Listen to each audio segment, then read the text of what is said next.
Interpreters change the world. They really do. They really do. I was 16 years old. My family moved from Chicago, Illinois to Rockville, Maryland. And I was a grumpy adolescent who hated the idea of having been taken away from my social group and into a brand new world. I hated it. My parents were not history buffs, but they ran into some old college friends who said, well, you should take that grumpy 16-year-old to Harper's Ferry because there's pretty mountains there and it's up in National Park, so it's like watching PBS. It'll be good for him. So they did. And I walked into Harper's Ferry National Historical Park into what was then a blacksmith shop. And I saw a blacksmith, Arnold Schofield, 6 foot 6 inches tall, at least in my memory, about 250 pounds, big barrel chest, all the hair singed off of his forearms.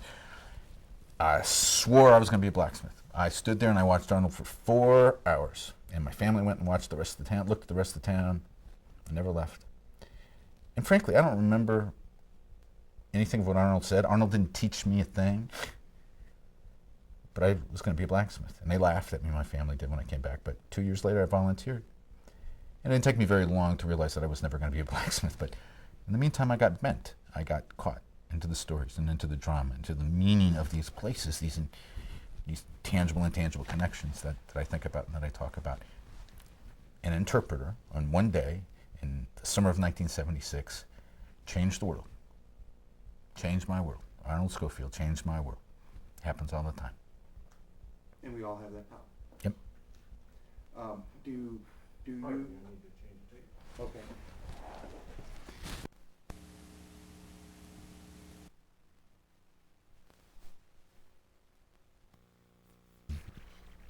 I can go back and look at some of that kind of stuff. I can try and track for you that way. But it's not something that I've spent some time with, but it's never been,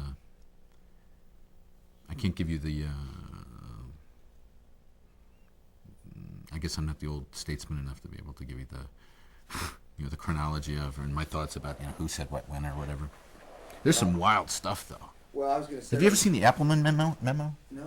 Oh, I'll bring it over to you.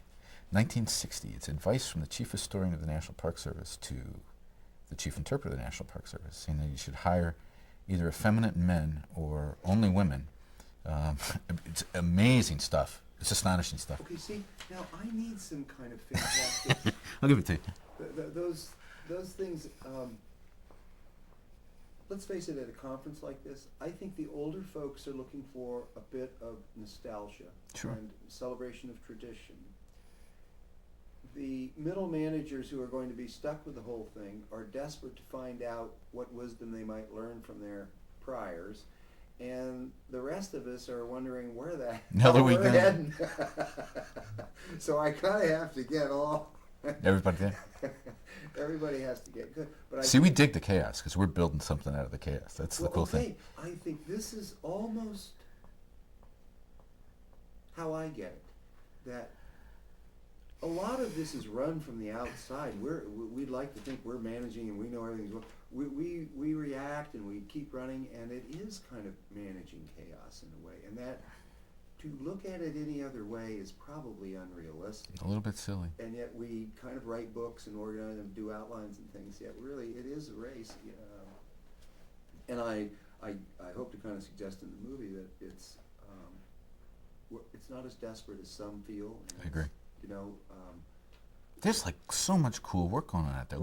There is little cells of human beings dedicated to something that they believe in, and I mean, it's just like, really cool. And you stumble across them and you go, whoa, this is great. And then you get really frustrated because, you run into bunches that don't too. Well, let me just ask you generally, and what are the positive indicators that you see that the world's a wonderful place and it's going to be here, and we are going to honor ourselves, so to speak? I see the courageous and bumping and often painful attempts at change. Ouch, painful, ow, hurts, chaos, but man, there's a lot of new ideas and room to run that's come out of that chaos. A place like, Little Bighorn, where I went and did some training a couple of years ago, it's hard introducing differing concepts of meaning than that place has had, traditionally in the past. It's, how do you do that? How does everybody find a place at that table, and how does everybody feel comfortable? Maybe they're not supposed to feel comfortable. That's not easy for us. We're the National Park Service. Everybody is supposed to feel comfortable, Maybe we're at a time in history where facilitating democracy isn't a comfortable thing. But you can still be good at it. You can still be successful at it. I still think you can go to Little Bighorn and you can wrap your head around that battle, that encounter, and those cultures, and just constantly be provoked and constantly be sucked into deeper layers of the onion, partly because it is messy, partly because it is a really hard thing to wrap your head around if you're willing to open your eyes and do it. It's those multiple perspectives. It's not all clean. And I think that's reflective of the postmodern world. I think it's the 21st century, accelerating change, things that are going on. And we're like smack dab in the middle of that. Kind of scary, but a lot of room for creativity, a lot of chances for people to go, hey, we can do this. There are things here of value. There are things here that are meaningful. And it happens every day.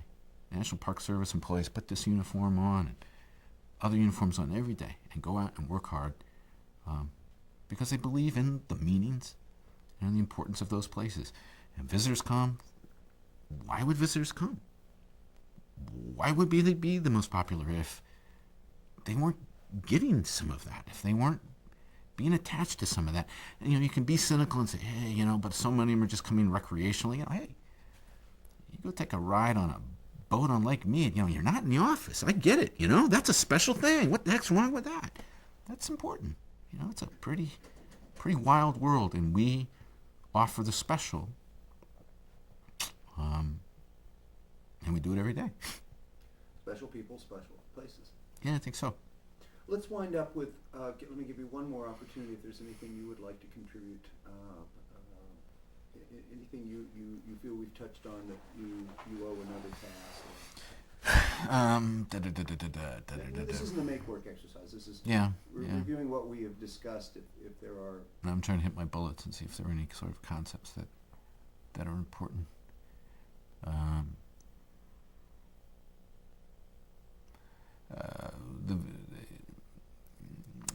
And emphasize some more about how much we in this interpretive development program emphasize and believe in this. And we use this phrase: the visitor is sovereign.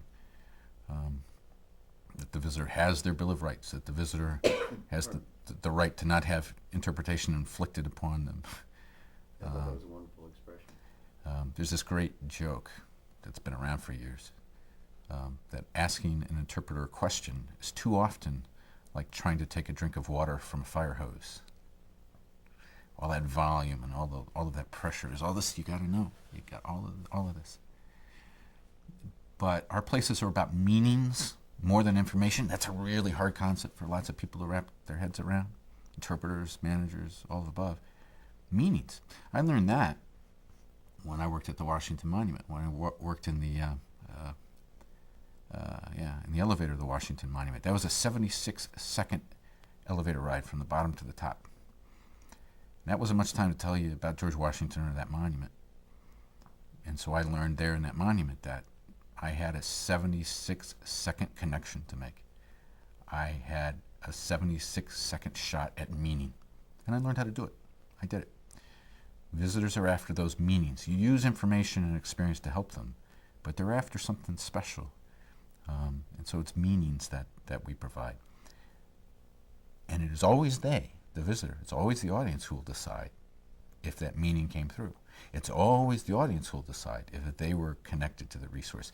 No matter how enthusiastic I am, no matter how well my uniform is adjusted, no matter how well trained I am or what my superintendent wants me to say, regardless of all of that, in the end, it will always be the audience. It will always be the visitor who will decide if this place is special and if they've decided to care enough about the place to support the care for the place. So that concept of the visitor as sovereign is very dear to us in this interpretive development program. It's a cornerstone idea, and it supports other comments and thoughts about democracy and about multiple perspectives. And and people needing to be able to recognize themselves in the places they are, and brushes up against a lot of these questions about diversity and that we struggle with as an agency and as a society. Visitors sovereign. It's an interesting, we want to be inclusive, but it comes down really to the individual. To the individuals. To the individual. Each and every time. It's part of what makes interpretation such a really difficult job, is because no two individuals are the same, no two groups are the same, and we as individuals are partly ourselves, but also partly reflection of the groups that we're parts of. On a given day, we might be there with our family. I might be really into a place, but boy, my wife just may not be in the mood, and that means that my connections aren't going to happen, and there's so many different factors involved in interpreting. There's so many different influences on a given visitor at a given time. That's part of what makes it complicated. It's why it's a huge mistake to think of the visitor. It's a huge mistake to think of the average visitor. That's why we don't know enough about our visitors. I mean, good sociology is something that we really need more of. Why do people come? Even more importantly, what meanings do they already ascribe to a place? What good, if I'm at Prince William Forest, am I going to do if I've got a program that's about the wonder and the cathedral-like nature of the forest, if the group that's come to me already has a meaning attached to the forest, which is about lions and tigers and bears and a place where you can get bit by snakes? I've made a mistake. I haven't met them where they are. I've ignored their sovereignty, their right to choose, their right to connect at their own place. I got to know that. Why? Where are they starting? So that I know where to start, and maybe I can bring them to the possibility that, the forest can be scary, but it can also be a cathedral type place. Back to that provocation stuff. We don't do that enough. Getting to know your audience then sounds simplistic, but I'm sure that's very difficult. You have some tools for that, though. Some terrific ones. The work that Gary Macklis has been doing helps us to a large degree. There's a number of colleges and things that individual parks partner with to do focus group kind of work. There are tools out there that could be utilized more, where individual parks could do their own focus groups, simple kind of level focus groups that are already OPM approved and et cetera, aren't as difficult as sometimes we think they might be. But what I often encourage interpreters to do themselves is, it may not be science, but why not just ask visitors yourself? I was probably 7 years into my career before I started realizing that, I could just ask them why they came, or I could ask somebody, why is this place meaningful to you? For 7 or 8 years of my career, I went out to do small talk before a program. I asked them, where are you from? It's just as easy to say, hey, you ever been here before, and why? What brought you back? What do you think of when you see that picture of that, the battle, and what does that mean to you? Or here's another great question I love to ask visitors. I came to love to ask visitors is, if you had my job, what would you say? What do you think is important about this place? And the answers I'll get from visitors there, first of all, show me that they're much more thoughtful and deep thinking than we as interpreters in our day-to-day lives want to assume they are. We sort of think they're blank canvases who are, absorb our words. They're pretty smart, and they know when somebody's trying to tell them what to think. They hate that.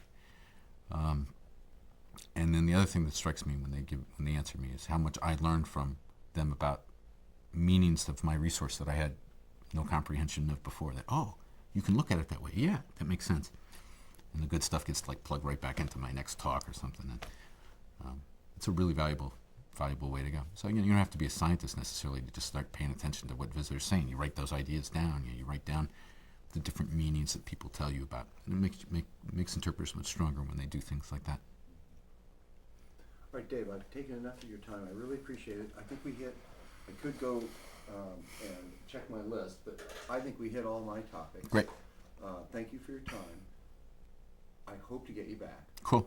And I think especially a couple of those areas you could really help me with, and two of those would be a little bit of the history, okay, a little bit of folks you might recommend that